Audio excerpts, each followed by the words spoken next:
మనుషుల మాటలు, నిందించే మాటలు, నీ గతాన్ని మరలా తవ్వి నిన్ను బలహీనపరచాలనుకునే మానవ స్వభావం. కొంతమంది జీవితాలు చూడండి, ఎప్పుడూ కూడా నీలో ఉన్న సెట్ బ్యాక్స్ని చూపించే వాళ్ళు కొంతమంది ఉంటారు. అవి చూపించండి కృంగదీయాలనే. బాడీ షేమింగ్ చేసేవాళ్ళు కొంతమంది ఉంటారు. నీకున్న శరీరాన్ని విమర్శించే వాళ్ళు కొంతమంది ఉంటారు.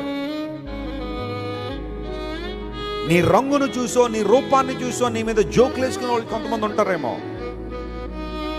లేదా నీ ఫెయిల్యూర్స్నే మరలా ఎత్తి చూపించే వాళ్ళు కొంతమంది ఉంటారేమో.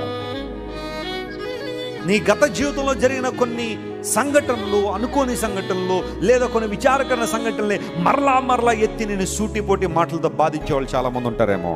కానీ ప్రపంచ చరిత్రలో ఆదరించి మాట్లాడే దేవుడు ప్రభువుని యేసయ్య మాత్రమే. దేవుడు నామమున స్తోత్రం కలుగును గాక. కారణం ఏంటో తెలుసా?